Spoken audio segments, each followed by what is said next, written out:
and record the debrief.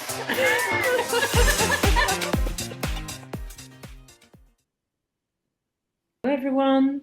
So today Donna and I invited Rose K. Bideaux to be our guest. Rose is a doctor of gender studies and art and university lecturer, worked on a thesis about the color pink and its social effect on gender, sex, race, class, and is currently pursuing a research on the color purple. Rose, thanks a lot for being here. Just to tell the audience that when I first came across your work, I thought, wow, this person is shaking things up in a way that it's impossible to ignore. There is a raw honesty in how you approach identity, gender, and art. It makes people pause and rethink everything they assume. And when we first spoke, I was struck by your world, the way you own your name, Rose, the way you navigate identity, and the many hats you wear. Indeed, like you're at the same time artist, author, university lecturer, keynote speaker, teacher. As I already said, you have a PhD in arts and gender type, and you have like over 30 publications. You don't just study gender, you embody it, you question it, and push boundaries in ways that make even the most open-minded people stop and rethink. So before we dive in, I want to start like with a simple question, yet important, is how would you like us to address or to name you today? Rose, Kevin, both? What feels right to you? Yeah. So my birth name, Kevin, so doesn't bother me at all. But since last September, I started changing my full name to become Rose, including Gregory. This transition is deeply connected to my monochromatic approach to life. It's not just about a name, but about everything pink in my life. So let's go with Rose. Okay. Just love that. I mean, it's so amazing to me that you are doing this. And Rose, I mean, it's so clear to me. You're not just talking about gender and identity, you're actively shaping this conversation. And seriously, your work, your research, I've read some of it. It doesn't fit into a nice little tiny box. It demands attention, exploration, even discomfort, I would say sometimes. So already I can tell you you're such an inspiration, and I look so forward to asking you the many questions that I have. But first of all, of course, thank you for being with us today. Thank you to invite me. Yeah, we have like this little thing, like Donna and I, that is like imagining like our guest walking onto a stage, and the reason is that it's more like than just a moment. It's a shift of energy. Some people thrive in that space. Other feels like they have to adapt each time. And I'm really curious, Rose, when was like the last time you stepped onto a stage, and how did it feel like? Did it feel like more a performance or a conversation? Yeah, so it was last night in Dunkerque, in the north of France. I was giving a lecture on gender and colors for the member of the Les Savoirs de Dunkerque Association. As always, it was a mix of scientific presentation, communication, and spectacle.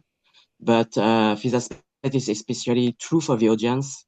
Whether I like or not, my appearance with tattoos and all pink catches attention, and my personality along with the way I express myself, I links with that. So I think it's a spectacle only for people who show me, but for me, it's just my everyday life. That's so nice. And is there like a specific song that you have in mind when you walk onto that stage? Is there something that you either request or maybe just internally play when you walk onto that stage? Um, um, I definitely it will be a pink song, certainly not La Vie en Rose, but maybe something like the Pink songs in the Barbie movie, the last one from Greta Gerwig, or maybe the Pink Panther film. But to be completely honest, I think I probably choose the Imperial March from Star Wars because it's grandiose and commanding presence, resonance. So it's not pink, not at all. But I think I will prefer this kind of music, Vine, cheesy, girly pink song. And you just talk about Barbie that resonate with me. Yeah. There is a question that often resurfaces is why does it even matter if someone is non-binary? I think about Hunter Schafer in Euphorias, in the Euphorias movie. Now she's also like out there, like with the last news under like the Trump administration, being like classified as male Yeah. under her passport. Anyway, like after the movie Euphoria, she has been totally like changing that conversation, like. Her presence alone makes people like rethink what's normal. And on that note, do you think that the pop culture or a cinema or art is helping like push their conversation forward, and or is it still more of a token moment? I think it's both. Representations is crucial for self-construction, especially when you're queer or BIPOC people, with disabled people, and so on. And it's really, really great. We are seeing more and better depiction of diverse identities. So it's a good point. But I'm not naive. Pop culture is also a market, and these representations exist because they generate profits. So the recent rollback of X, Meta, and Disney, Disney, incredible, is setting a trend that we likely limit queer, racialized, and disabled characters once again. Even Netflix, despite being a frontrunner in diversity, could face a backlash. Some already say it is too progressive. So I think it's both. It's really important, and it's also a token moment. But yes, it is a token moment, and so what? The important for me is the diversity of representations in TV show, in the internet, video games, and everything we see in everyday life. Thanks a lot, like for pointing this out. Also, like you just mentioned, like to Donna, like your perspective in how like people see you. I want to dig in like deeper, like when you're facing or when you're faced, sorry, like with resistance rather than curiosity. Do you approach it as an opportunity, like for dialogue, or like to step back with the purpose, like to protect yourself or your own space? When I was younger, I used to react instantly and very aggressively, I think. But it's pointless because they think what they think, and I can't change. I can't change, and I have no time because it's really every day. It could be at every moment, and in the subway, in the street, I have no time. I have no energy. So now I don't engage with those kind of people.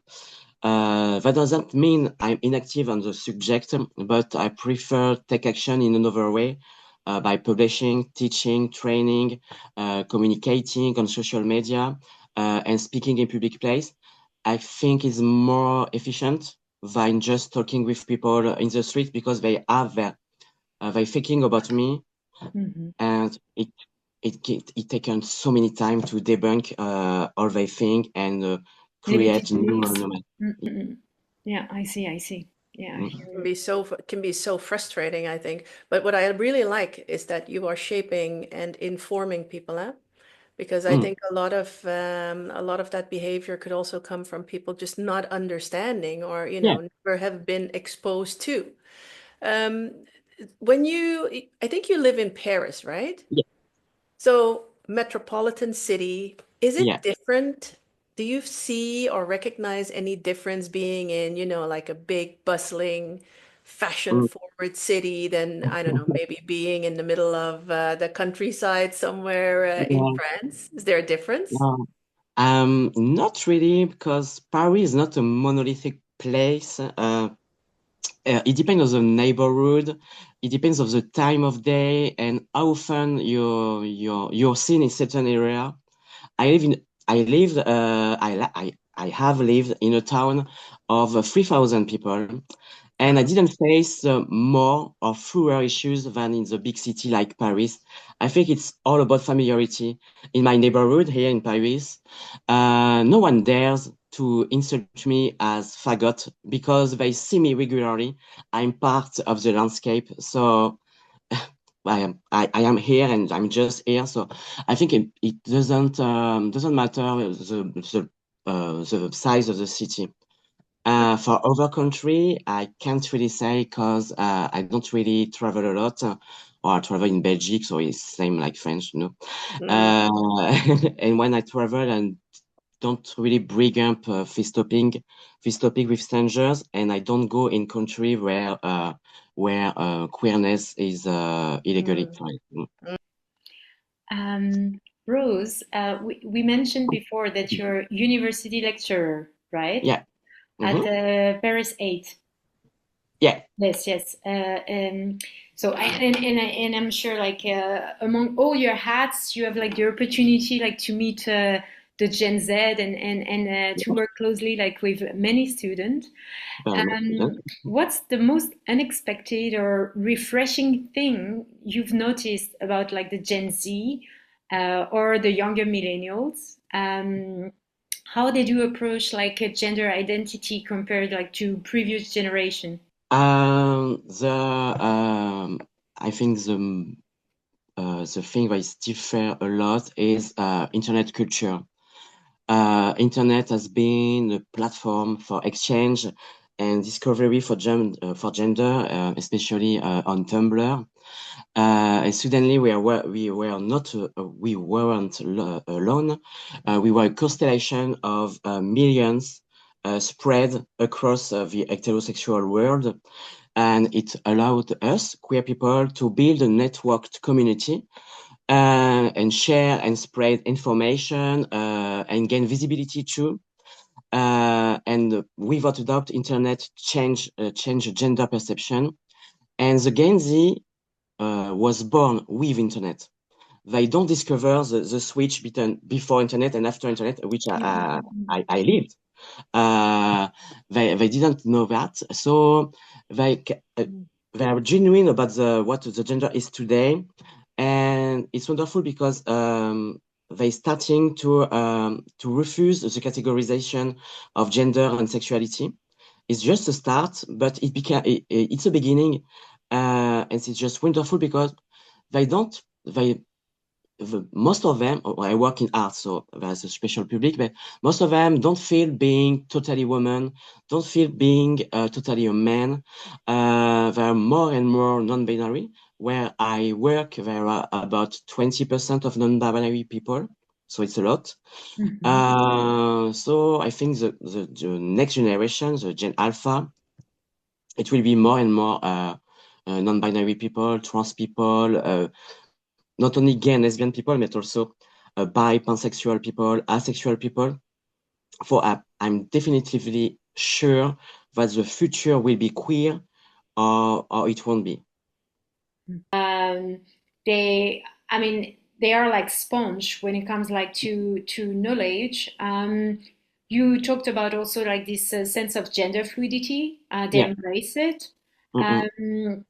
Do you feel like beyond internet, or maybe internet helped also that there is an evolution in the language with regards like to being like non-binary, for instance? Yeah. Yes, there is an evolution of the languages. You have so many words to define queer identities, non-binary, asexual, pansexual, gender fluid, gender flux. There is a lot, but Yeah. language is not superficial. It's not just word. Changing language means changing ways of thinking at a fundamental level. So this is a really profound transformation that would have not been possible without the digital age. So, and Gen Z as a proof, they have so many big vocabulary to talk about sexuality and gender that we don't have. When I was a teenager, we only have gay, lesbian, straight, maybe bi.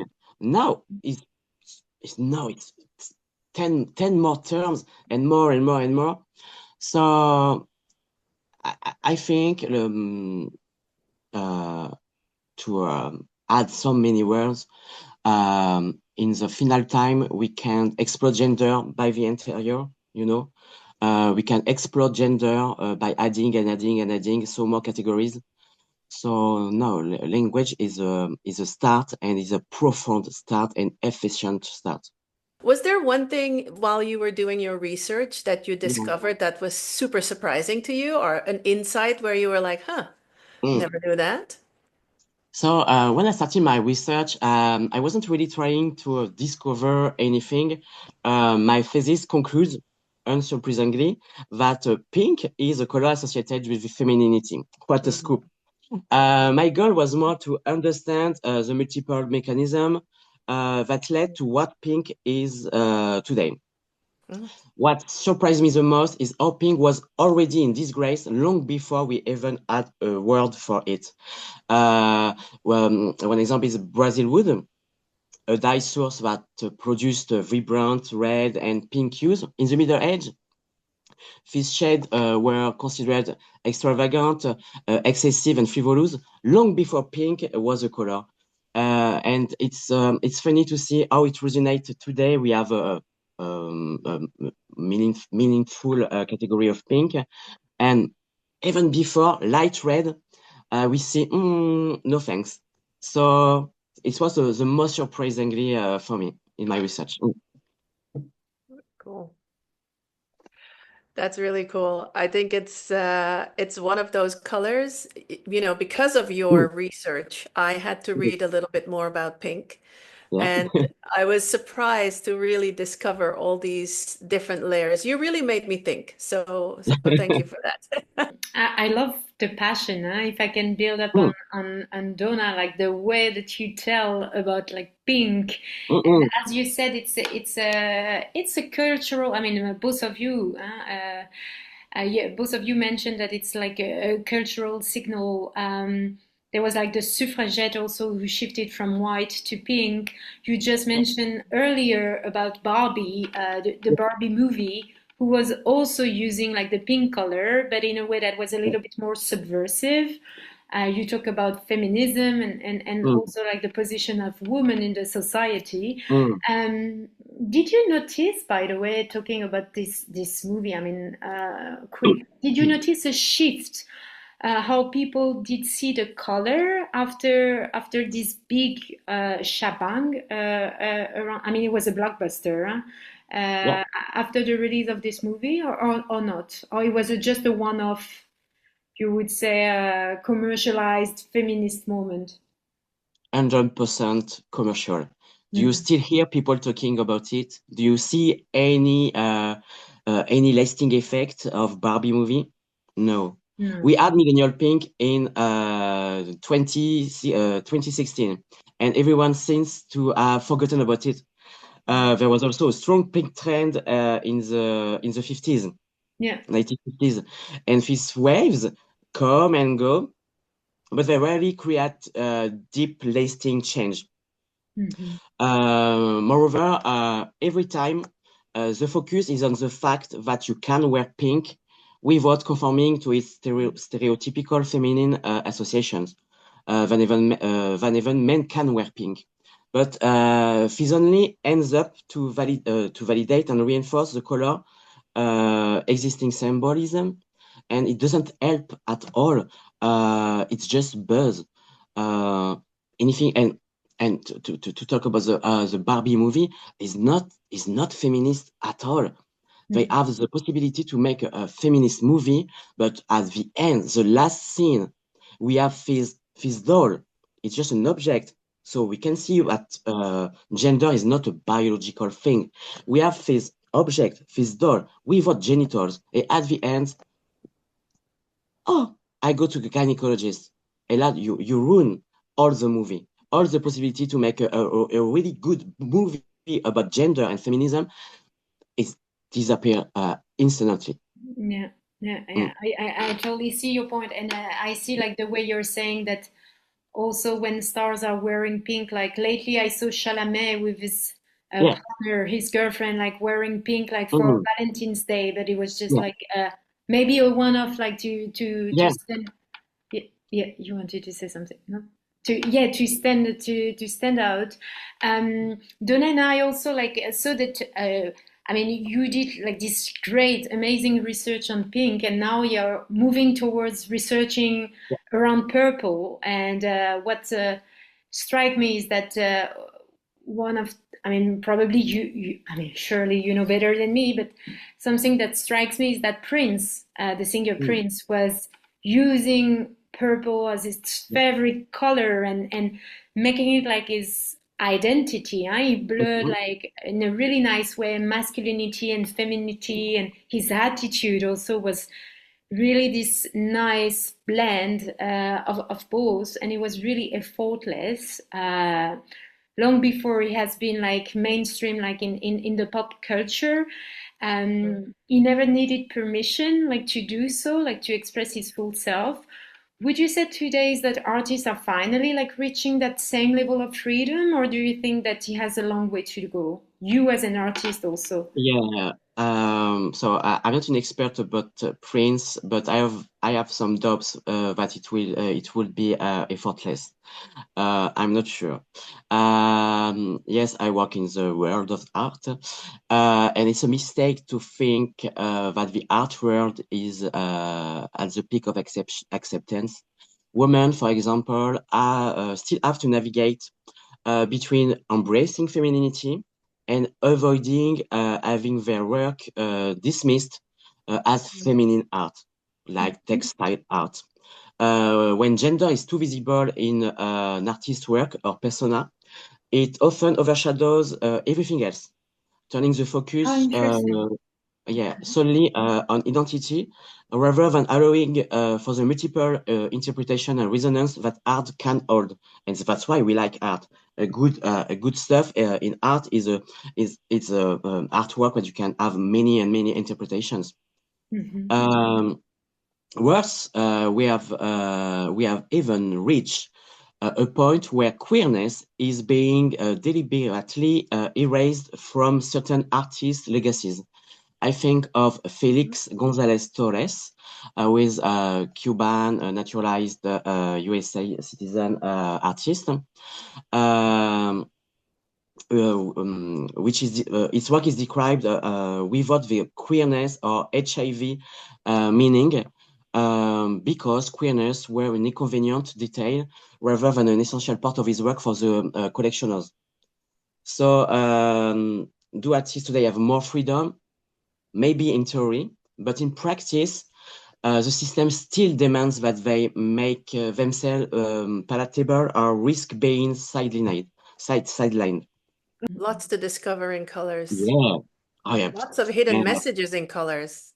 Yes, and there is many color. We don't have many research like orange or gray, and it's very interesting to go deep in this color history because oh, orange, wonderful, the revolution of color. Yeah. It's I think I have more than 100 questions for you still. I mean, you're so interesting to speak with, and I find your research so inspiring. It's revealing, and I love that you embrace pink so wholeheartedly. Yeah. I now have a sense that I feel like I want to go buy something pink because I feel this Yes, empowerment it's coming up good. with the color. Very good.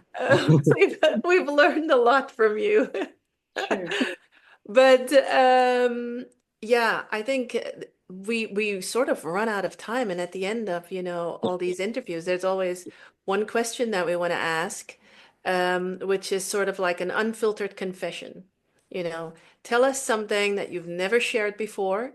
It could Yeah. be a funny moment, an unexpected struggle you had, or a lesson that you maybe had to learn the hard way. what is your unfiltered confession for us?